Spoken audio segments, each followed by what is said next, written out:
네, 오늘 말씀은 고린도후서 2장 12절로 17절까지 말씀입니다. 2장 12절로부터 17절까지 말씀입니다. 내가 그리스도의 복음을 위하여 드로아의 이름에 주 안에서 문이 내게 열렸으되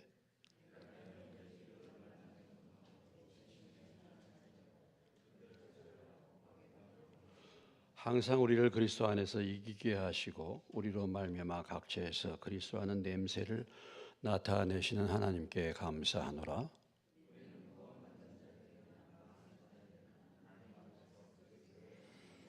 이 사람에게는 사망으로부터 사망에 이르는 냄새요 저 사람에게는 생명으로부터 생명에 이르는 냄새라. 누가 이 일을 감당하리요? 우리는 수많은 사람들처럼 하나님의 말씀을 혼자 파괴하지 아니하고 그 순전함으로 하나님께 받은 것 같이 하나님 앞에서와 그리스도 안에서 말하노라.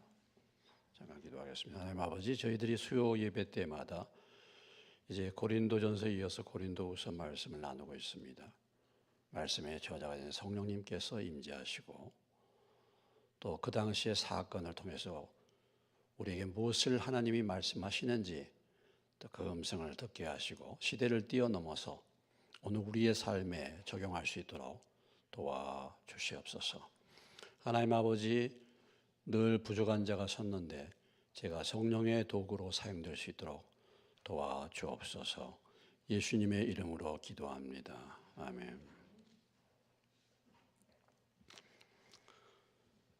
2장 1절로부터 4절까지 바울이 왜 고린도 교회에 갈 계획을 변경하였는가?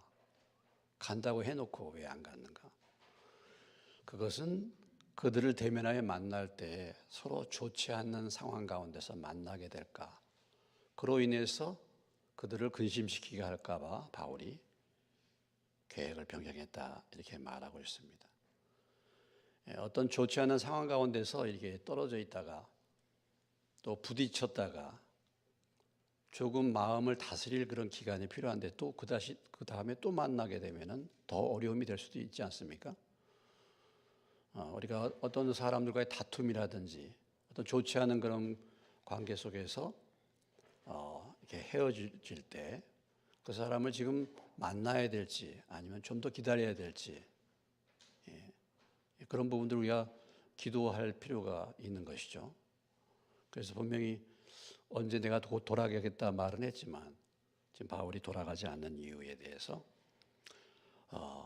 만나서 너무 너희들을 근심시키게 할까 봐서 그렇다.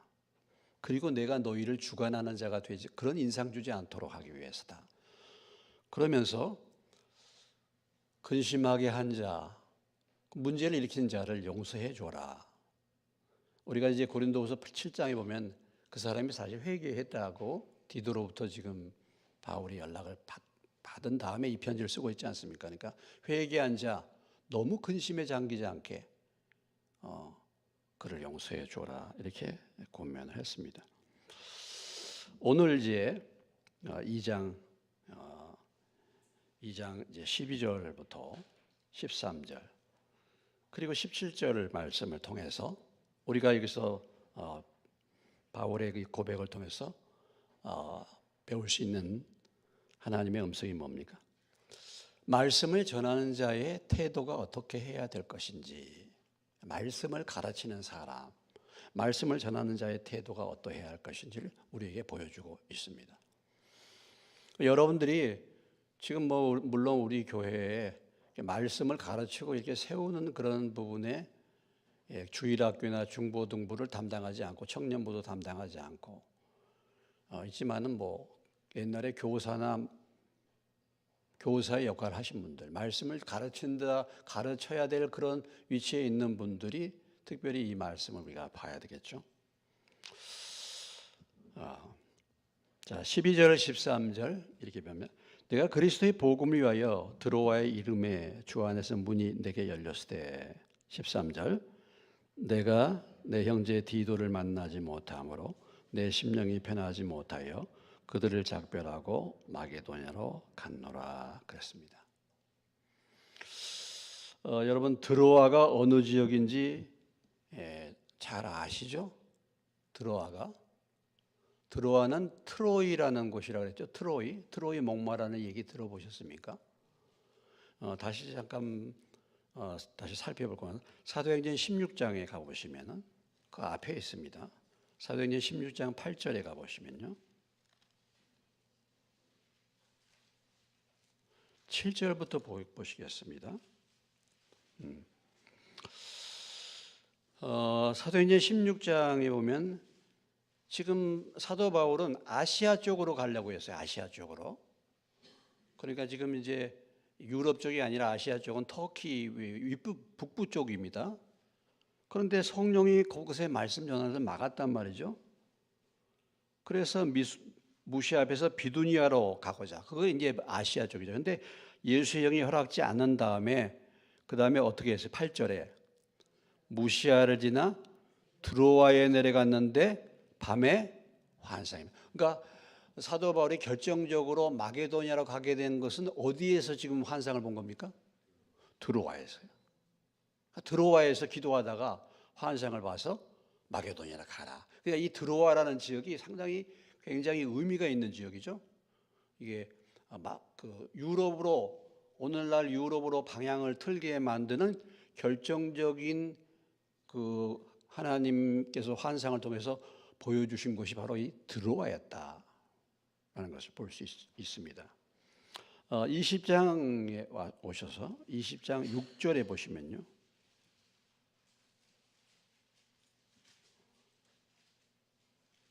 20장 6절입니다. 20장 6절 같이 읽겠습니다. 우리는 무교절 후에 빌립보에서 배를 떠나 닷새만에 드로아에 있는 그들에게 가서 이레를 머무니라 그랬어요. 드로아에서. 그러니까 이 아시아에서 저 위쪽에 마게도니아, 다시 말한다면 유럽으로 건너가는 것이 어디를 통해서 들어갔는데요? 드로아. 들어와라. 예. 들어와. 예. 그 다음에 또 빌립보에서 다시 또 이쪽으로 넘어올 때 또 어디를 통과했어요? 역시 드로아를 통해서 이렇게 내려오는 것을 볼 수가 있습니다. 근데 여기서 보면은 지금 이제 두 번 드로아에 나온 것인데 오늘 고린도서 2장에 오는 것은 이 부분은 누가가 사도행전에 기록하지 않는 부분이에요. 그래서 내가 그리스도의 복음을 위해서 드로아에 이르매 바울은 복음을 전하는 것이 바울의 주된 사역이었죠. 바울의 삶의 목적이었죠. 복음을 전하는 것. 저나 여러분도 역시 마찬가지입니다. 우리가 이 땅에 살아있는 동안에 우리가 해야 될 중요한 일이 무엇이겠습니까? 복음을 전하는 일인 줄로 믿습니다. 하나님이 우리의 생명을 이 땅에 살도록 이렇게 붙들어 주신 이유가 사실은 나를 통해서 한 사람이라도 구원받을 사람을 기대하면서 내가 사는 거예요. 내가 100살까지 살았는데 한 사람도 전도하지 못하고 살았어. 그럼 그 삶이 무슨 의미가 있겠습니까? 아니 내가 지내는 동안에 우리 가족이라도 전도해서 가족이라도 하나님 앞에 인도해야 되지 않겠습니까? 하나님이 저와 여러분을 부르신 목적이 무엇입니까? 구원해 주신 목적이 무엇입니까? 나를 통해서 한 사람이라도 구원하도록. 그리고 내가 오늘 이 땅에 사는 목적이 뭐겠어요? 하나님이 나를 살려두신 이유가 뭐겠어요? 한 사람이라도 복음을 전하는. 근데 바울 같은 사람은 이 마음이 뜨거웠죠. 뜨거워서 매일매일 그가 다니는 곳마다 복음을 전하려고 이렇게 다니는 사람 아니겠습니까? 그런데 드로아에 이르렀는데 주 안에서 문이 열렸다. 이 말씀의 의미가 무엇이겠습니까? 주 안에서 문이 열렸다는 말은 무슨 말씀이죠? 복음을 전할 수 있는 문이 열렸다. 우리가 바울이 전도 여행을 다닐 때마다 가서 전도할 때 전도가 쉬웠습니까? 어려웠습니까? 가는 곳마다 문이 열렸어요? 문이 주로 닫혔어요? 많은 경우가 닫혔죠. 다 환영하지 않았습니다. 그래서 핍박도 받고 뭐 별별 일들 다 당하죠. 근데 드로아에 이르러 보니까 드로아에는 복음의 문이 열려 있어. 복음을 전하는 사도 바울에게 복음을 전할 수 있는 문이 열렸는데 어떤 일이 벌어졌습니까? 13절에 내가 내 형제 누구를 디도를 만나지 못함으로 내 심령이 편하지 못하여 그들을 작별하고, 그들이 누구예요? 복음을 들을 사람들, 말씀을 받을 사람들을 뭐 했어요? 작별하고 어디로 갔습니까? 마게도냐에 갔다. 아니 어떻게 그럴 수가 있겠나? 제가 여러분에게 말씀을 전하려고 이렇게 오늘 모였는데 보니까 내가 사랑하는 누가 없어. 그 집사 장로님이 안 보이셔. 나하고 만나기로 했는데 그래서 제가 설교를 그만두고 나가버린 겁니다. 다른 데로 가버린 거예요. 그런 거예요. 어떤 이유 때문에 그랬어요? 형제 디도를 만나지 못했어요. 디도를 만나지. 그러니까 참 이렇게 동역이란 게 이렇게 중요한 거예요. 동역자를 만나는 게 이렇게 중요한 겁니다. 참 예수 안에서 믿음 있는 동역자를 만나는 게 이렇게 중요한 거예요. 더군다나 지금 왜 이 바울이 디도를 기다리고 있어요? 지금 디도가 어디로 갔습니까? 고린도 교회에 가 있어요. 그래서 이 고린도 교회 소식을 누가 가져와요? 디도가 가져오기로 돼 있잖아요. 7장으로 가보시겠습니다. 7장 13절입니다.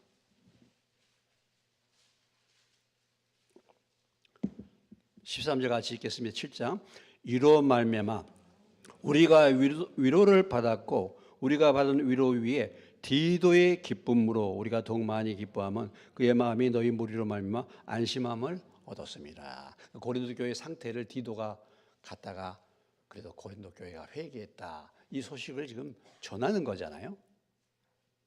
이걸 기다리고 디도를 기다렸는데 드로아에 이르는데 디도를 아마 드로아에서 만나기로 그렇게 얘기가 되었던 모양이죠. 근데 그 형제 디도를 만나지 못했어요. 형제 한 사람이 그렇게 중요하다. 디도. 여러분 디도가 누구냐? 디도에 대해서 좀 살펴보겠습니다. 디도. 자, 갈라디아서로 가보시면은 갈라디아서인데요. 수요 예배 때는 성경을 가지고 빨리빨리 찾으셔야 돼요. 이제 성경을 좀 요즘에 다 영상으로 보니까 성경도 잘 안 가지고 다니고 그러는데 우리가 성경 공부를 좀 하는 것입니다. 갈라디아서 2장 3절에 보시면 2장 3절 303페이지예요. 찾으셨죠? 읽겠습니다. 그러나 나와 함께 있는 헬라인 디도까지도 억지로 할례를 받게 하지 아니하였으니 2장 1절에 보면 14년 후에 내가 바나바와 함께 누구를 데리고 디도를 데리고 다시 예루살렘에 올라갔다. 바울이 두 번째 예루살렘에 올라갈 때 누구를 데리고 갔어요? 디도를. 근데 디도가 어떤 사람입니까? 헬라인. 헬라인이니까 뭐예요? 유대인이에요? 그리스인이에요? 그리스인. 헬라는 그리스를 말하죠. 그런데 이 디도는 할례를 받았어요? 안 받았어요? 안 받았어요. 그런데 이 할례를 안 받은 이 디도를 데리고 예루살렘으로 갔단 말이죠. 굉장히 의미가 있는 일입니다. 왜냐하면 그때 당시에 예루살렘 교회도 예수 믿었지만 할례를 받아야 된다고 많은 유대인들이 주장했어요. 예수 믿는 유대인들이. 예? 그런데 바울은 이 디도를 할례시키지 않고 데리고 갔어요. 할례가 필요 없다는 것을 예루살렘 교회에 가서 증명하려고 데리고 간 거죠. 대단한 것이면 이것이요. 아무튼 여기 우리가 알 수 있는 것은 디도가 어떤 사람이야? 이때 바울의 부르심을 받아가지고 바울의 동역자가 되었어. 그래서 그리스인이었다라는 것을 우리가 알 수가 있습니다. 자, 뭐 디도를 좀 더 다 알려면 디도서로 가야 되겠죠. 디도서. 성경을 펴면은 졸음이 오시는 분들은 참 조금 그렇습니다. 펴자마자 졸시면 안 되죠. 표식이라도 하고 따라가다가 졸 수도 있겠지만 표기 전부터 조시면 안 돼요. 1장 4절 5절입니다. 찾으셨죠? 같이 읽겠습니다. 348페이지인데요. 디도서. 자, 시작. 같은 믿음을 따라 나의 참 아들 된 디도에게 편지하노니 하나님 아버지와 그리스도 예수 우리 구주로부터 은혜와 평강이 내게 있을지어다. 내가 너를 그레데에 남겨둔 이유는 남은 일을 정리하고 내가 명한 대로 각 성의 장로들을 세우게 하려 함이니. 그랬어요. 디도를 표현할 때 뭐라고 했어요? 나의 참아들. 디모데도 참아들이라 그러죠. 참아들이라 이게 어떤 의미가 있습니까? 정말 바울을 아버지처럼 섬기는 사람이에요. 영적인 아버지. 그리고 바울을 이 디도를 갖다가 크레테 그 섬이잖아요. 섬 크레테. 예. 거기에 교회의 감독자로 디도를 세웠다 이거예요. 그러니까 디도가 이게 사도 바울의 신뢰받는 귀한 일꾼이었다라는 것입니다. 다시 고린도후서로 오셔가지고 오늘 우리가 디도에 대해서 배우고 있습니다. 고린도후서 8장 23절에 가보시면 8장 23절 이렇게 표현하고 있죠. 읽습니다. 디도로 말하면 나의 동료요 너희를 위한 나의 동역자요 우리 형제들로 말하면 여러 교회의 사자들이요 그리스도의 영광이라. 분명히 말하길 나의 동료다. 나의 뭐예요? 동역자다. 동역자. 디도는 동역자. 마음을 같이 해서 일하는 사람이야. 동역자. 이런 사람이 교회에 참 필요치 않습니까? 마음을 맞춰서 같이 바울의 동역자가요. 바울이 단독으로 목회한 것 같지만요. 바울을 돕는 사람들이 한 80여 명 됐어요. 80여 명. 그렇죠. 목회 혼자 할 수 있습니까? 동역자를 잘 만나야죠. 동역자.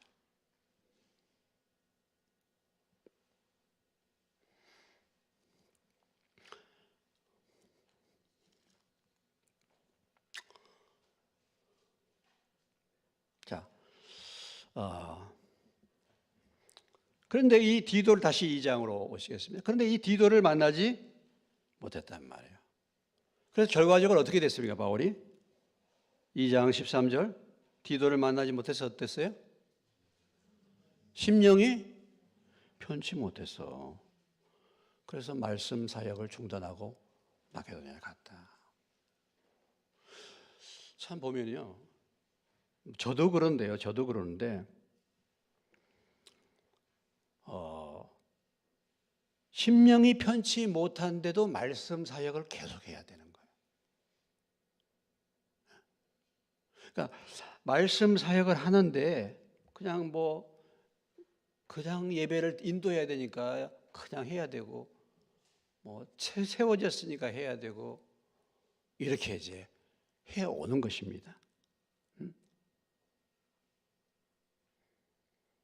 오늘 이 사건은 우리에게 무엇을 보여주고 있습니까? 왜 사도 바울이 말씀 사역을 중단했습니까?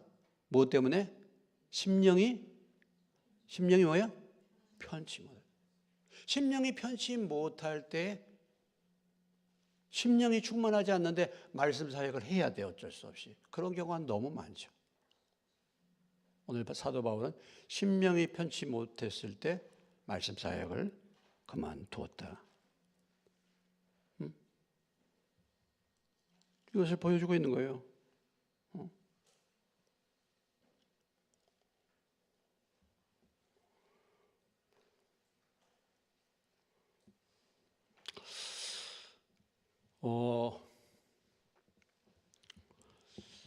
여러분 이 세상에서 가장 설교를 많이 하는 교회가 어느 교회겠습니까? 전 세계에서 설교를 가장 많이 하는 교회 어느 교회예요? 아직 모르시네. 어느 교회요? 한국교회죠. 새벽기도 지금은 새벽기도 금요기도에 하고 5일을 합니다만 옛날에 새벽기도 주일부터 주일까지 했잖아요. 예. 모르시는가? 새벽기도 안 나오셨으니까 잘 모르죠. 수요 예배 해야지, 금요기도 해야지, 주일 낮, 주일 오후 이렇게 해야 되잖아요. 그렇게 말씀 사역 그렇게 해야 됩니다. 근데 말씀 사역을 좀 같이 나눌 만한 사람이 있으면 좋은데 우리 교회 같은 경우는 참 좀 애매해요. 진짜 이상하게 또 참 부교육자 만나기가 힘들어서. 그러니까 말씀 사역을 지금 제가요 선교단체에 부름받은 이후로 설교도 못하는 사람, 성경도 잘 알지 못하는 사람이 제가 예수 믿고 4년 만에 헌신했다 그랬잖아요. 그때부터 제가 설교를 한 건데 뭔 설교를 한지도 잘 모르겠어.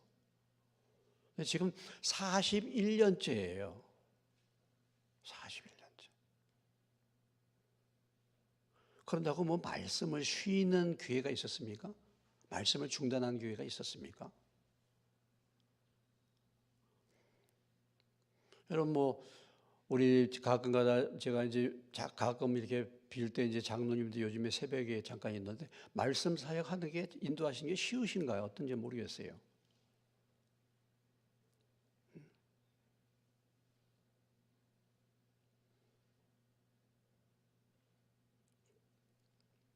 그러니까 참 심령이 불편하고 힘들고 어려워도 말씀 사역을 이렇게 해왔어요. 그래서 참 어떻게 본다면요. 원래 7년에 한 번 안식년을 갖잖아요. 근데 그 7년에 한 번이라도 다른 안식년은 갖지 못해도 말씀 안식년은 좀 필요하지 않는가. 그렇잖아요. 이게 자꾸 짜내, 퍼내. 나도 내 심령이 공고한데 그럼 줄 게 뭐 있어요? 줄 게 없어. 그러잖아요. 줄 게 없어. 그런데도 해야 되는 거죠. 이렇게. 뭐 가장 좋은 것은 늘 하나님의 사랑의 기쁨이 넘쳐가지고 말씀 사역을 하면 얼마나 좋겠습니까? 근데 그것이 아니에요, 여러분. 목사는 사람 아닙니까? 그리고 말씀 사역만으로 끝나는 게 아니라 이 교회 목회가 얼마나 일들이 많이 있습니까? 별별 일들 다 경험하지 않습니까?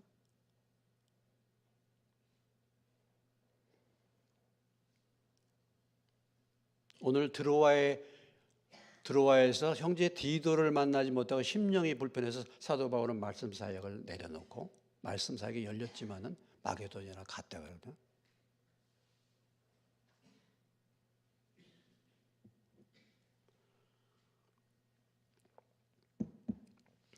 그래서 금년에 이제 뭐 41년 만에 처음 이렇게 이제 지금 말씀 사역을 그래서 주일날이라도 이렇게 하고 있지만 사실은 뭐 주일날 사역하는 것 제가 지금 새벽 기도하고 수요 예배는 계속 인도하고 있지 않습니까?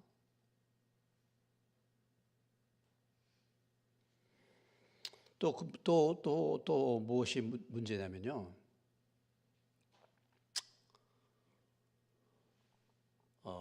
말씀 사역을 하는 사람에게 있어서 말씀의 은혜를 받아서 말씀을 막 사모한다고 한다면은 그런 부분이 힘이 될 수도 있죠. 힘이 날 수도 있죠.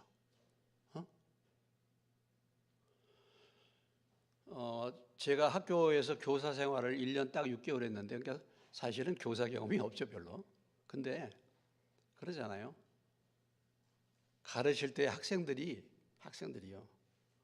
이게 관심을 갖고 뭔가 공부를 하려고 하는 그런 애들이 많이 있으면 가르쳐도 조금 힘이 되고 또 가르쳐서 뭐예요? 성적이 올라가. 늘 막 공부를 좀 이렇게 하면은 그러면 또 그런 부분에 힘이 또 생겨날 수도 있어요.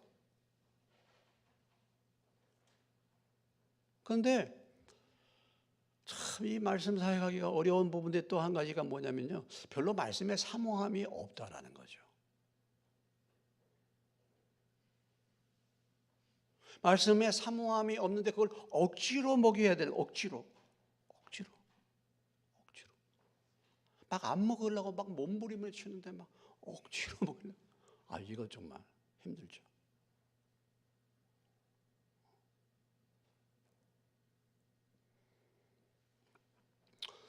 뭐 여기 사대부고나 부고 같은 고등학교라도 이 부고나 다른 학교의 분위기가 너무 다릅니다. 부고는요, 애들이 막 공부에 눈을 켜고 뭐 이미 다 이렇게 해서 지들 스스로 막 해. 근데요, 다른 학교는 다 엎드려 잔대, 엎드려 있는데, 엎드려 있대다. 그러면 가르칠 마음이 있겠습니까? 없잖아요. 이게 사모하는 동역자를 만나 힘이 나는 거죠. 사모하는 동역자를 힘이 나는 거죠.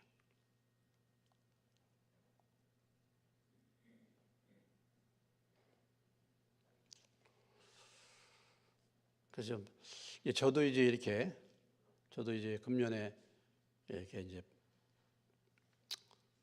여름에 명년마가 이제 주일날 메시지를 하는데 그게 참 제게 도움이 되고, 제가 이렇게 세운 이유는요, 다른 게 아니에요. 저는 이렇게 여러분에게 막 선포하는 메신저가 아니에요. 저는 그걸 보고 선포하는 메신저를 뭐라고 얘기하냐면 영어로 프리칭이라고 합니다. 프리칭. 이게 선포하는. 저는 그런 영이 아니에요. 저는 뭐예요? 여러분이 잘 알다시피 제 은사가 뭐겠습니까? 저는요, 이게 티칭이에요. 가르치는 거예요. 티칭이에요. 성경을 잘 가르치는 법, 잘 가르치는지 못 가르치는지 잘 모르겠는데 성경을 이렇게 하나하나 가르치는 것이 제게 기쁨이 되고 제가 생각할 때 제 은사라고 생각이 돼요. 여러분은 제 은사가 뭔지 아시는지 모르겠지만은 제가 선포하는 그런 프리칭의 은사는 아니에요. 그런데 은혜 엄마는 프리칭의 은사예요. 여러분이 믿든지 안 믿든지, 알든지 못 알든지. 그래서 금년에 세워본 거죠. 근데 모르겠습니다. 여러분이 은혜를 받는지 안 받는지는 잘 모르겠어요. 근데 우리 권일중 전도사하고 김혜나 사모는 엄청 은혜를 받아요. 이래 세종시하고 대전에 있는 모든 교회를 그래도 다 다녀봤대, 거의. 근데 여기 오니까 이런 교회가 있나 그런데요, 참 은혜가 된다고. 너무. 여러분은 어떻게 생각할지 모르지만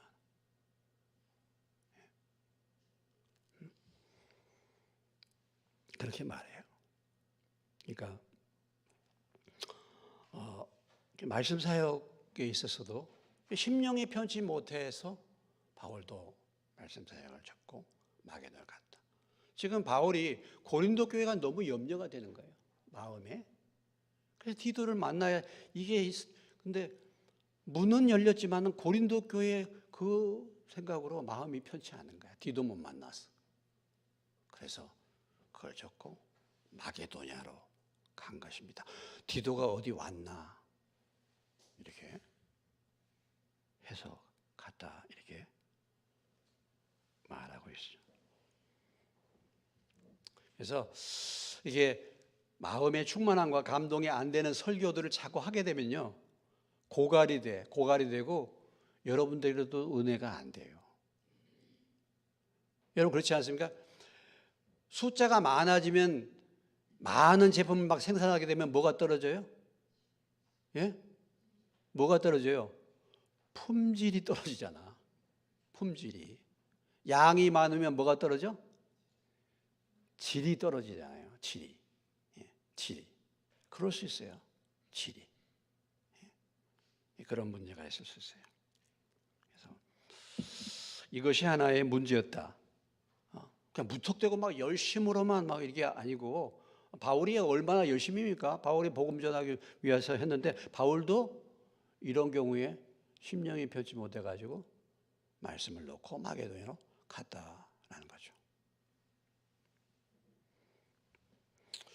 뭐 앞으로 내년에는 어떻게 될지 모르겠습니다만 아무튼 제 마음 가운데도 그래요. 계속 이런 저기로 저는 뭐 다 놀 수는 없고, 여러분들이 수요일 날 계속해서 지금 제가 할 수 있는 데까지 이 강해 설교, 성경 강의하는 부분들을 계속해 나가고 또 새벽 기도를 제가 감당하고 또 뭐 필요에 따라서는 제가 설교할 수도 있게 지난주에 이렇게 빠지는 경우든지 1년에 새생명 축제, 전도 축제 이렇게 한 몇 번 뭐 두세 번 할 때 제가 말씀을 주일날 좀 안 믿는 사람들 대상으로 여러분 제 설교를 여러분들이 그래도 36년을 들으신 분 계시죠? 우리 장로님들 30여 년을 다 어떤 분들은 30년씩은 들었잖아요. 예, 30년 어떤 그 같은 설교를 30년 들었어요. 30년. 예, 그럼 참 들을 만큼 들었어요. 들을 만큼 들었어요. 예, 그래서 이제 앞으로 하나님이 어떻게 이제 뭐 후임자를 어떻게 인도하실지는 모르겠지만은 그런 가운데서 이렇게 진행이 되었으면 좋겠어요. 말씀을 나누어서 계속해서. 자, 하나는 이제 마음 편치 못하다 디도만 동역자 만나지 못해서 말씀을 줘보고 또 하나는 뭡니까? 17절을 봅시다. 17절. 같이 읽겠습니다. 시작. 우리는 수많은 사람들처럼 하나님의 말씀을 혼잡하게 하지 아니하고 곧 순전함으로 하나님께 받은 것 같이 하나님 앞에서와 그리스도 안에서 말하노라. 마음이 편치 못하고 충만하지 못할 때는 말씀을 내려놓을 수도 있어야 된다라는 거. 말씀 전하는 자의 자세입니다. 예. 무턱대고 그냥 그렇게 그냥 끝없이 하는 게 아니라 충전할 시간이 필요하다는 거예요. 충전할 시간이. 두 번째는 말씀을 전하는 동기가 순수해야 된다는 것입니다. 오늘 17절의 말씀은 그걸 말하는 거예요. 예. 말씀을 전하는 동기가 목적이 순수해야 된다는 거죠. 그래서 사도 바울이 말하기를 우리는 그랬잖아요. 바울과 그 일행은 우리는 수많은 사람들처럼 하나님의 말씀을 혼잡하게 하지 아니하고 곧 무엇으로? 순전함으로 하나님께 받은 것 같이 하나님 앞에서와 그리스도 안에서 말한다 그랬어요. 참 이 말씀을 순전함으로 말씀을 전다. 여기 표현하는 하나님의 말씀을 어떻게 만드는 사람들이 있습니까? 하나님의 말씀을 어떻게 만드는 사람들이 있어요? 17절에 혼잡하게 만드는 사람들이 있어요. 혼잡하게 만든다는 말의 원래의 의미는요, 행상하다, 팔아먹다, 이런 팔다. 그냥 값싸게 팔다, 이런 거예요. 하나님의 말씀을 장사꾼처럼 무언가 나의 이익과 목적을 위해서 하나님의 말씀을 파는 것입니다. 하나님의 말씀을 적당하게 타협하면서 말씀을 가르치는 거예요. 이럴 수도 있죠. 하나님의 말씀을 하나님의 말씀 그대로 순전하게 하는 것이 아니고 하나님의 말씀을 그때그때 따라서 변경시키는 거예요. 이렇게 해서 말씀을 전하는 사람들이 있다 이거예요. 그렇죠. 사람들 비율을 잘 맞췄어요.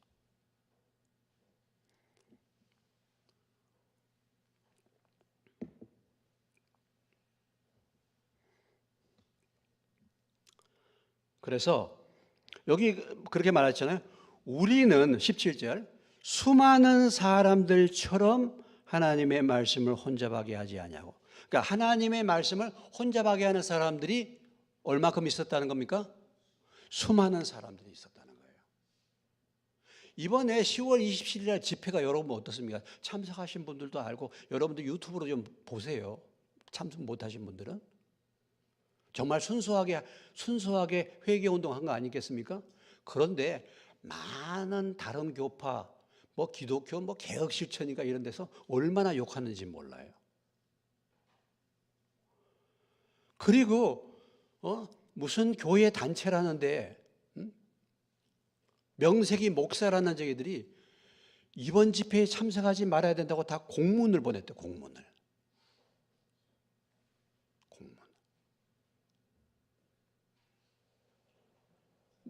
무엇을 말합니까? 하나님을 믿는 것도 다 믿는 게 아니에요. 목사라고 해서 다 같은 목사가 아니에요.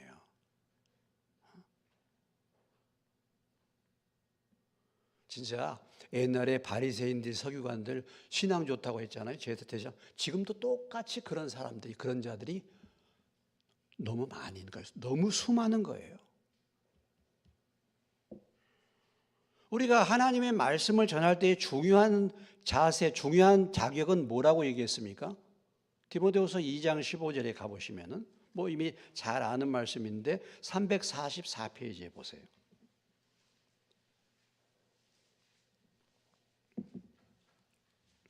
344페이지 디모데후서 2장 15절입니다. 같이 읽겠습니다. 시작. 너는 진리의 말씀을 옳게 분별하며 부끄러울 것이 없는 일꾼으로 인정된 자로 자신을 하나님 앞에 드리기를 힘쓰라 그랬어요. 말씀을 옳게 분별하는 게 필요해요. 옳게. 저희 선교단체의 졸업생들의 모임이 제가 에스라 모임이라고 정했어요. 그래서 지금 몇십 년이 흘렀는데도 우리 그때 선교단체 졸업하고 해서 모이는 형제들의 모임이 뭐냐면 에스라 모임이에요. 에스라. 제가 왜 그 에스라라고 이름을 지었는가? 에스라 7장 10절 말씀이 은혜가 돼서 그랬어요. 에스라. 에스라. 에스라가 어디 있습니까? 스라는 데가 있어요. 스. 에스라가. 스. 느헤미야 전에 있는데요. 719페이지 구약에 에스라 7장 10절의 말씀에 보면은 7장 10절입니다. 찾으셨습니까? 같이 읽겠습니다. 시작. 에스라가 여호와의 율법을 연구하여 준행하며 율례와 규례를 이스라엘에게 가르치기로 결심하였었더라.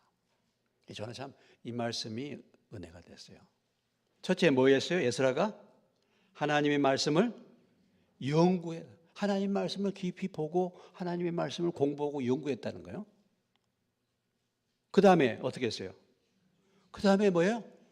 그냥 깊이 연구해가지고 가르친 게 아니고 말씀을 대하고 그것을 준행하려고 애썼다 이거예요. 준행하려고. 그런 다음에 뭐예요? 율례와 규례를 이스라엘에게 가르치기로 결심했다. 이게 에스라였어요. 학사 에스라. 참 이게 말씀을 가르치는 사람의 올바른 태도잖아요. 말씀을 뭐예요? 연구해요. 늘 말씀을 읽고 묵상하고 이 말씀이 무엇인가 그 말씀을 공부해야 돼요. 말씀을 연구해야 되잖아요.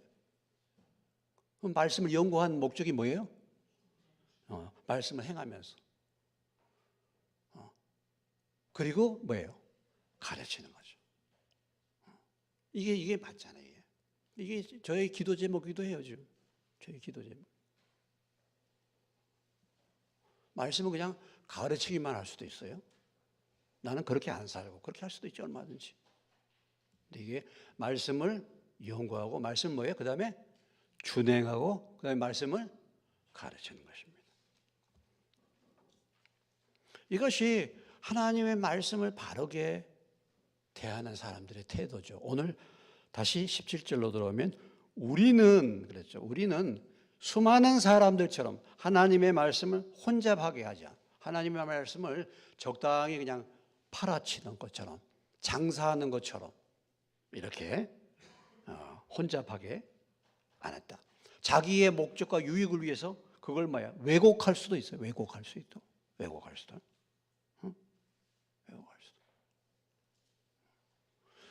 이단들 보세요. 얼마나 많이 왜곡합니까? 얼마나 많이. 신천지 몰래 속여가지고 들어와서 하잖아요. 그거 왜 그래요? 목적을 위해서 거짓말할 수 있다. 성경이 어디 그렇습니까? 이 말씀을 인용했다는데 로마서 3장에 우리가 뭐예요? 하나님의 영광을 위하여 거짓말하였다고 하는 것이 그 뒤에 부분에 보면 그게 잘못된 것이다라고 말하고 있는데 그 앞부분만 따가지고 그렇게 하는 거예요.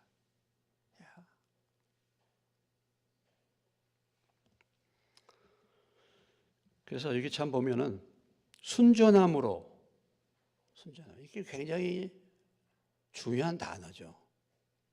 하나님을 사모하는 마음으로 하는 거잖아요. 하나님을 사모하는. 그러니까 17절에 보면요, 하나님의 말씀을 가르칠 수 있는 또 하나의 자격은 뭐냐면 17절 중반에 순전함으로 누구에게 받아요? 하나님께 받아.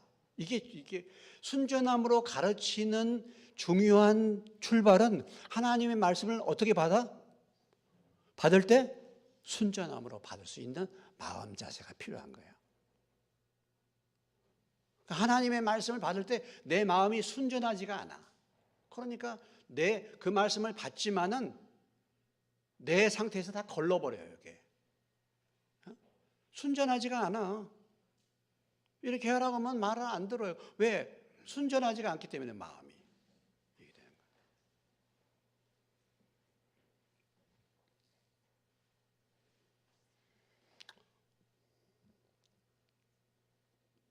그래서 말씀을 받는 자세, 또 그리고 말씀을 전파하고 가르치는 자세. 순전하다는 것은 무엇을 보여주고 있습니까? 좋은 마음밭을 말하겠죠. 좋은 마음밭. 좋은 마음. 사모하는 마음밭이 되겠죠.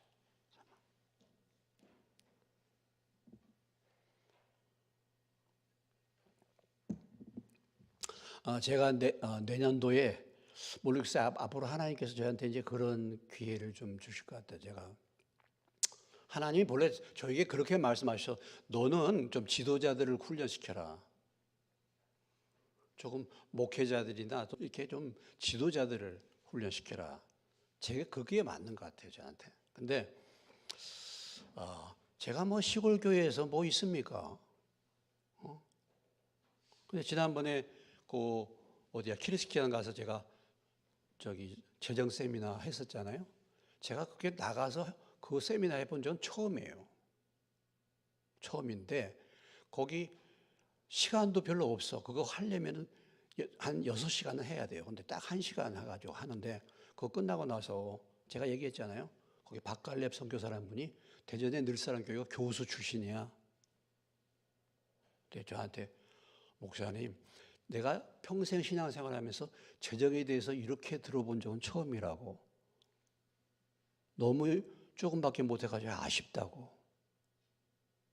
제가 과장해서 한 거 아닙니다. 그분이 그랬어요. 그런데 제가 지금 이렇게 목회자 우리 젊은 목사님들 몇 분 같이 한 달에 한 번씩 만나는데, 내가 이렇게 재정 세미나 할 수 있으니까 우리 가서 내가 해줄까? 어때? 거기 해줄까? 저는 이런 소리 안 해요. 안 해요. 어떤 분들은요, 막 이렇게 어디 설교하고 싶어가지고, 내가 한번 해줄게. 이렇게 후배 목사님들한테 막 이렇게 할 수 있어요. 또 뭐 그러면 그렇게 할 수도 있죠. 저는 그렇게 안 해요. 제가 막 해드리겠습니다. 막 그렇게 안 해요. 사모하는 마음이 있어가지고 하나님이 인도 주셔서 부르시면은 저 같은 사람이 뭐 큰 교회도 아니고 뭐 되게 그런 데 가려면 돈을 많이 주고 가야 돼요. 헌금을 많이 해주고 해서 해야 되는 거예요, 사실은요. 지난번에 태국 갈 때도 제가 그렇게 한 게 아니라 거기서 전혀 예상치도 않은데 우리 강석준 선교사가 저한테 전화했고, 목사님 강해 설교 세미나를 해 주시면 어떻겠어요? 저한테 딱 그렇게. 근데 제가 강해 설교 세미나 교환과 그런 것을 다 준비해 놨거든요. 그리고 12월 달에 제가 강해 설교 세미나의 최신 강해 설교 세미나 미국에서 유학하신 교수님들 2분이서 하는데 제가 거기를 참석했었어요. 그래서 여러 가지로 옛날부터 했지만 준비를 해놨어. 그런데 어떻게 제가 뭐 해줄게. 내가 강해 설교 세미나를 준비했는지 어떻게 하라고. 근데 강해 설교 세미나 해달라는 거예요. 그래서 이거 하나님 인도네. 제가 그랬죠. 그러고 간 거죠. 근데 제가 일체 얘기 안 하는데 내년도에 1월 달에 유구연합회에서 저를 재정 세미나 해달라고 저를 초청을 했어요. 할렐루야. 할렐루야. 아니 뭐 해달라 하니까 가는 거죠.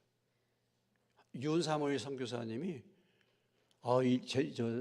인도 교회가 교인들은 많이 교회는 부흥했는데 뭐 200명, 300명 돼도 목회자 생활비가 안 나온다고 이렇게 해서는 안 되겠다고 이제 제대로 물질 생활에 대해서 가르쳐야 되겠다고 저한테 지금 요청하지 않았습니까? 그런데 제가 금년에 그전에는 잘 안 나가다가 금년에 몇 번 나갔잖아요. 그래서 이거 저희가 물론 헌금을 보냈어요. 제 개인적으로 우리가 거기 예배당 건축하는데 개인적으로 2천만 원을 보내줬어요. 그래서 예배당을 지어놨어. 그러니까 입당 예배 그거 할 때도 우리가 가야 되잖아요. 벌써부터 오라 그랬는데 그 세미나 해달라고 오라 그랬는데 제가 금년에 참 가기는 그렇네. 그렇게 하고 있는데 제가 한마디도 안 했는데 여기 예안교회라고 신천지 그 강성호 목사님이 저한테 느닷없이 전화를 해가지고 목사님 혹시 인도 가시면요 제가 따라갈게요. 아니 제가 뭐 인도 가자고 얘기도 안 했는데 본인이 항공료 본인 거 다 내고 경비 다 내고 저를 모시고 간다는 거예요. 그래서 하나님 인도하심이 있구나. 그래가지고 이제 11월 27일부터 한 주간 동안 인도 가서 이제 재정 세미나 하러 이제 가게 되는데, 그러니까 뭐 제가 뭐 말씀을 막 이제는 그런 데는 이제 제가 관심이 없고 정말 말씀에 사모함이 있어가지고 이렇게 하는 분들한테 말씀을 줘야 되지 않겠습니까? 근데 이제 그렇게 하나님이 한 발 한 발 여기 오늘 말씀처럼 드로아의 그리스도 복음하여 드로아의 주 안에서 문이 열림에 이거잖아요. 막 내가 막 억지로 막 간다 막 하고 막 내 막 설교자라고 내가 막 잘 가르치니까 간다 그러고 막 안 열리는 문을 갖다 막 열어가지고 막 들어가는 게 아니고 이렇게 초청을 해서 불러주면 뭐 제가 가는 거죠. 사역이. 그래서 자 오늘 말씀 사역은 한편으로는 뭐예요? 심령이 상해서 말씀 사역을 그만 정리할 때도 있었고, 그러나 근본적으로 말씀 사역할 때는 하나님께 받은 순전한 마음으로 받은, 그리고 정말 하나님의 뜻을 따라서 가감 없이 말씀을 전했다. 바울이 그렇게 이제 말하고 있습니다. 두 번째 부분은 뭡니까? 오늘 제목이 뭐예요? 오늘 핵심이에요. 그리스도의 향기죠. 그리스도의 향기. 그리스도의 향기입니다. 자, 14절로부터 이제 16절까지가 그걸 표현하고 있죠. 14절 보시겠습니다. 같이 읽습니다. 시작. 항상 우리를 그리스도 안에서 이기게 하시고 우리로 말미암아 각지에서 그리스도를 아는 냄새를 나타내시는 하나님께 감사하노라. 그랬어요. 자, 바울이 13절에서는 드로아를 디도를 만나지 못하고 심령이 편치 못해가지고 마게도니아를 갔다 이렇게 말했어요. 그러니까 심령이 지금 바울은 편치 못한 상태입니다. 그렇죠? 심령이 편치 못한데 갑자기 14절에는 하나님께 감사한다는 소리가 나오는 거예요. 이게 무슨 얘기야? 그렇죠? 항상 우리를 그리스도 안에서 이기게 하시고 우리가 가는 곳곳마다 그리스도라는 냄새를 나타나게 하시는 그 하나님께 내가 감사하노라. 이렇게 된 겁니다. 아니 낙심스럽게 표현했다가 갑자기 뭐예요? 하나님께 감사와 찬양을 드리는 거예요. 이것이 우리 그리스도인인 줄로 믿으시기 바랍니다. 우리가 낙담스러운 사건이 있어요. 그런데 그 순간에 누구를 바라본 것입니까? 하나님을 바라본 거예요. 그런다 한다 할지라도 그래도 그 하나님이 우리에게 무엇을 주셔요? 뭐예요? 이김을 주시고 그 하나님께서 우리를 하여금 그리스도를 아는 냄새를 나타나게 하시는 하나님이야. 지금 상황은 너무 어렵고 낙심이 돼. 그렇지만은 그 낙심 가운데서도 우리의 기도를 들으시고 그 문제들을 해결해 주시는 하나님을 바라볼 때 하나님께 뭐예요? 감사할 수 있게 된 거죠. 여러분, 아무리 문제가 크고 해도 우리가 그 문제보다 하나님은 더 뭐예요? 크신 하나님이시잖아요. 아무리 문제와 힘들고 어려운 일이 있어도 우리가 그 하나님께 무엇할 수 있습니까? 기도할 수 있잖아요. 예. 그래서 이 찬양이, 이 감사가 나오는 것입니다. 이게 뭐예요? 반전이잖아요. 반전. 이게 반전이에요. 반전. 낙심과 불안의 일이지만 그런 때에 주님을 바라. 문제가 있고 아주 시끄러운데 그것만 보면은 참 마음도 상해. 그러나 주님을 바라봐. 제가 이번 주일에 우리 그 권일중 전도사가 식사를 하면서 이제 뭐 이런저런 얘기 나누다가 뭐 이런 문제 저런 문제 교회에서 뭐 세습 문제 뭐 이런 문제 나와서 이렇게 제가 이런저런 문제 복잡한 문제들이 이렇게 이제 좀 이제 한데 그런데 이렇게 얘기하는 거예요. 아유, 목사님, 이렇게 문제가 많은 것이 우리 교회가 살아있다는 증거 아닙니까? 오, 그러네. 이렇게 이런 말 저런 말 있다는 것이 이런 게 우리 교회가 살아있다는 거 아니겠어요? 아니, 바울이 복음을 전하고 예수님이 전에도 반발을 침들이 다 일어나고 막 별별 저기 했는데 그게 살아있다는 증거 아니에요? 나보다 한 수 더 뜨네. 믿음이 더 좋네. 그러고 하는 말이 말세의 믿음을 보겠나고 했더니 믿음 있는 사람 별로 없어요. 그러다니까. 나는 지금 이 골치 아픈 문제 때문에 지금 이러고 있는데 한 단계 더 나가서 보는 거야. 그래서 내가 좀 이거 말세의 믿음을 보겠나. 말세가 되면 믿음 있는 사람들이 없다는 거 아니겠습니까? 성경이 그렇게 말했잖아요. 제대로 믿음 있는 사람들이 없어. 말세가 되면 가면 갈수록 믿음으로 살려고 하는 사람들이 없어요. 이게 말세의 현상이야.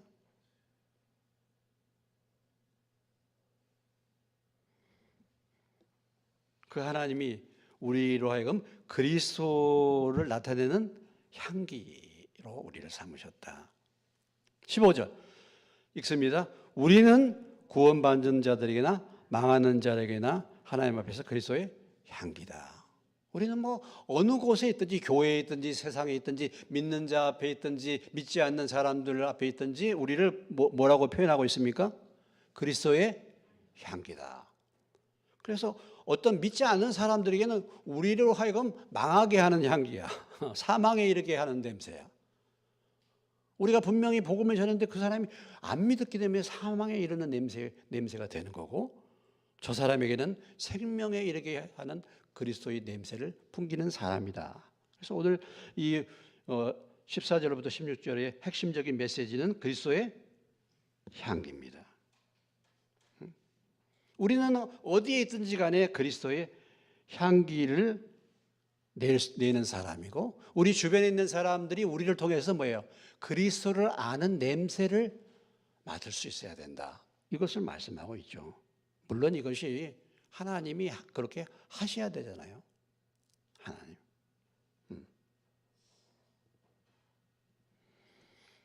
그리스도의 향기라고 말합니다. 근데 이 향기라는 말의 의미는 재물로부터 나왔어요. 재물. 이 재물이야말로 그리스도께서 받으실 향기로운 재물이다. 빌립보서 4장에 보면 그런 말씀이 있어요. 그러니까 흠양하시고 재물을 드릴 때 하나님이 뭐 한다 그랬어요? 흠양한다 그랬죠. 흠양이 뭡니까? 냄새를 맡으셨다. 그러니까 재물이 죽을 때 하나님께 드려지는 향기예요. 이렇게 표현하죠. 또 계시록 5장에 보면은 우리가 뭐예요? 그리스도인들의 향이 올라가는데 그것은 성도들이 뭐라 그랬습니까? 기도라 그랬잖아요. 우리가 기도할 때 그 기도의 향기가 하나님 앞에 올라가는 거죠. 우리가 복음을 전할 때 복음의 향기가, 그리스도의 향기가 동일하게 또 전파되지 않겠습니까?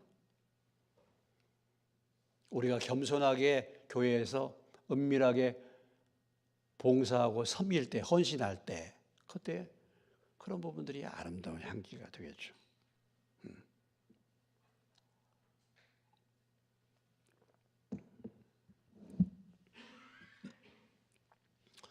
여러분, 지금 세계에서 제일 좋은 향수가 어떤 향수인가요? 안 써봤으니까 잘 모르시죠? 예? 뭐죠? 샤넬 넘버 5래요. 이 샤넬 넘버 5는 트럭 수대의 트럭을 장미꽃을 거기다 하고 그 수대의 그 트럭에 담은 장미, 그러니까 45kg이나 나가는 장미를 농축해 가지고 28g이면 얼마나 적습니까? 그렇게 만드는 향수래요. 그게 제일 비싼 샤넬 넘버 5입니다. 그냥 알고만 계셔요. 여러분들이 아마 사용은 못 하실 것 같아. 사용은 못. 이런 향을 바르면요, 착 하면 온 주변에 있는 사람들이 다 그 향기를 맡는 거죠. 향기를 맡아. 근데 향수도 싸구려 향수 있잖아요. 싸구려 향수. 싸구려 향수. 저는 향수를 원래 안 쓰는데 딸이 향수를 사다 줘요. 그래서 이제 가끔가다 이렇게 쓰는데 그것도 좀 괜찮은 향수라 그러더라고. 괜찮은. 네. 뭐 별별 이상한 향수도 있을 수 있고 그렇죠. 나를 보고 사람들이 무슨 냄새를 맡겠는가라는 거죠. 나는 지금 무슨 냄새를 풍기고 있는가라는 거죠. 뭐 어떤 사람은 돈 냄새 나는 사람들 있죠. 돈 냄새 나는 사람. 술 냄새 날 수도 있고 술 마시면 담배 냄새 금방 알잖아요, 여러분. 담배 안 피는 사람들이요, 담배 냄새 금방 알아. 금방 알아. 여기 올 때 보면은 새벽에 담배 피는 애들 많습니다. 새벽에 깨어서 담배 피워요. 새벽부터 깨어 있어. 많습니다. 담배 피려고. 세상 냄새 나, 세상 냄새. 그 사람 보면 세상 냄새가 풀풀 나. 악취가 날 수도 있잖아요, 우리가. 악취가. 세상 냄새가 풀풀 나. 돈은 벌어 가는데 하나님으로부터 멀어졌어. 여러분, 어떤 사람이 그리스도인입니까? 어떤 사람이 복받은 자입니까? 예수님이 복을 뭐라고 개념했어요? 팔복을 얘기하잖아요. 팔복. 팔복이 뭡니까? 하나님을 심령이 가난하고 애통하고 온유하고 의에 줄이고 목마르. 이건 뭐냐면 하나님을 갈망하는 것이 복이야. 이게 하나님을 갈망하는 것이 주님이 주시기 원하신 복이에요. 그런데 우리가 이 교회에서 설교를 잘못해가지고 세상의 복, 이것이 복인 것으로 막 해놔가지고 어떻게 하면 예수 믿어서 성공하고 출세하고 잘 먹고 잘 살고 좋은 집에 살고 좋은 차 끄고 뭐 이것이 맨날 소망이야. 그렇습니까? 그렇게 점점 해나가는데 하나님을 갈망하는 복은 다 잃어버렸어. 요즘에 보면요, 참 위험하다 한 분들이 있어. 진짜 위험하네. 뭐는 자꾸 늘어나는데 하나님을 갈망하는, 하나님을 사모하는 마음은 정말 눈꼽만큼도 없는 것 같아. 이게 복받은 게 아닙니다. 예? 여러분 어떻습니까? 갈수록 하나님을 갈망합니까? 하나님을 좀 깨닫기를 원하고 하나님 말씀도 좀 배우기 원하고 좀 이런 마음이 여러분 가운데 있습니까? 그러면은 말씀 듣기를 사모해서 예배도 사모하게 되고 이렇게 해야 되지 않겠어요? 근데 점점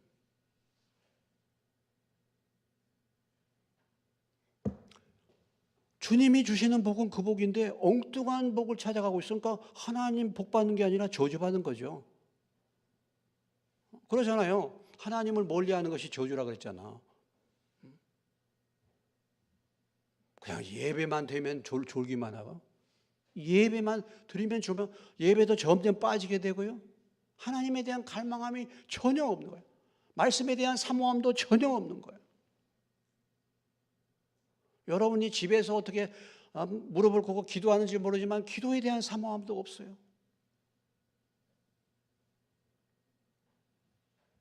그러니 무슨 냄새가 나겠습니까? 여러분, 우리가 우리 스스로에게서 냄새가 나겠습니까? 우리 스스로에게서는요, 더러운 냄새밖에 안 나요, 솔직히. 안 그렇습니까? 예? 우리 스스로에게서 냄새가 날 수가 없어요. 좋은 냄새가 날 수가 없어요. 하나님의 은혜를 받아야지 냄새가 나는 거잖아요. 오늘 그렇게 말하자면, 그러니까 하나님께서 그리스도를 아는 냄새를 나타내시는 하나님께 감사해요. 하나님으로부터 우리가 받아서 그 냄새가 나는 거지, 우리 스스로 뭔 냄새가 납니까? 인간 냄새 나는 거, 세상 냄새 나는 거, 죄 냄새 나는 거 아니겠습니까, 우리가?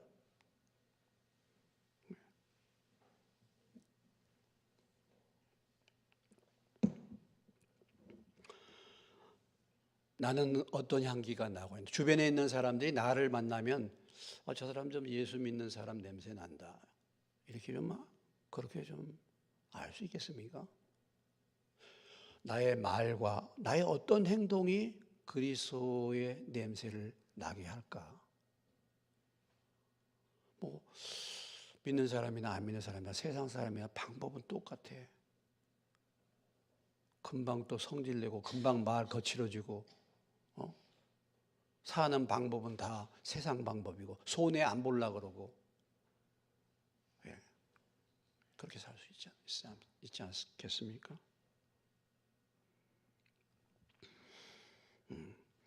이건 숨길 수 없이 드러나는 거예요.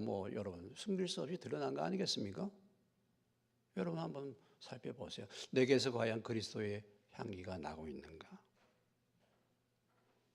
일본 사람, 한국 사람, 중국 사람이요, 다 동양인이고 제일 구분하기 어렵잖아요.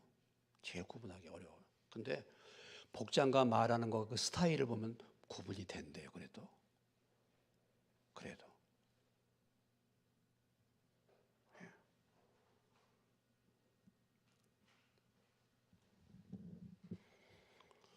교회에서 늘 불평불만이나 하고, 늘 뭔가 이렇게 그래가지고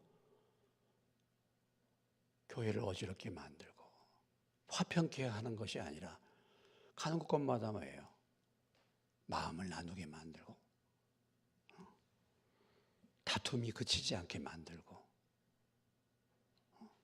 이 그리스도의 향기가 날 수가 없죠. 옛날에 늘 문제를 만들고 이런 말 저런 만드는 사람을 옛날에 이렇게 표현했다 그래요. 그런 사람을 연탄가스다 이렇게 말했대요. 연탄가스가 어떻습니까?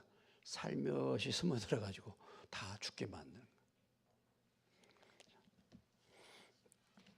자, 오늘 말씀을 전하는 자의 태도와 자세, 그리고 무엇보다 우리가 그리스도의 향기라는 거, 저나 여러분이나 주님과의 관계가 깊어져서 주변에 있는 사람들에게 어디서나 좀 예수 아는 냄새, 그리스도의 냄새를 나타낼 수 있는, 향기를 나타낼 수 있는 저와 여러분 되시길 주님의 이름으로 축원합니다.